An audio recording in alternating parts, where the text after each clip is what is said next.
Hey guys, আবার নিয়ে চললাম তোমাদের মাঝে আরেকটা ভিডিও। কিন্তু আজকে আমার মামা এসেছে আমাদের স্টুডিওতে, মানে একটা ছোটোখাটো স্টুডিওতে।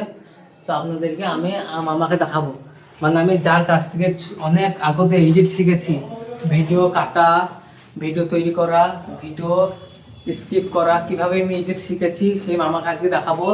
কারণ মামা এসেছে আজকে ব্যাঙ্গালোর থেকে, কালকে এসেছে, আজকে আমাদের স্টুডিওতে এসেছে।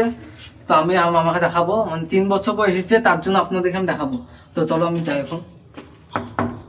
কই মামা? এই ধরো আমার মামা বসে।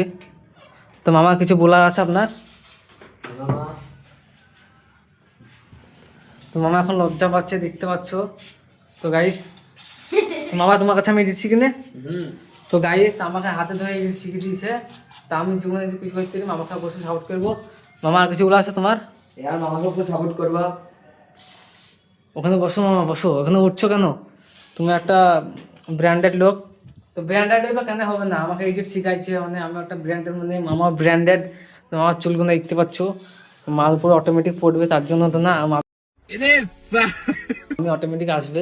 তো মামা তোমার আর কিছু বলার আছে? यार मामा को फुल सपोर्ट करवा गाइस। আর আমার মামা আমার পাশে আছে, আর মামার আমি পাশে আছি। তো গাইস তোরা এটা চলছিল আমাকে এডিট পুরো শিখাইছে এই মামা।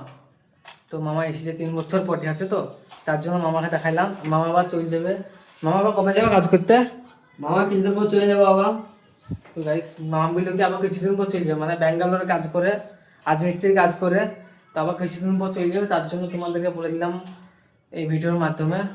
তো মামা তোমার আবার আর কিছু বলার আছে? আর মামাকে ফুল সাপোর্ট করবা তোমরা অবশ্যই। আর মামা ভিডিও বানাচ্ছে, খুব ভালো ভিডিও। আর তোমরা তো গাইস পাশে থাকো, আরো অনেক দূর এগিয়ে যাবে। তো মামা দেখলা আমার কতটা ভালোবাসে। তো মামা আমাকে এডিট শিখাইছে, মানে কত ভালো কাজ করেছে, মানে এডিট আমাকে হাতে ধরে শিখাইছে, ঠিক আছে? তো মামা আর কিছু বলবা? না না, ওখানে যাক। তার কিছু বলবে না মামা। তো ব্লগটা এই পর্যন্ত থাকলো গাইস। তো টাটা, গুড বাই।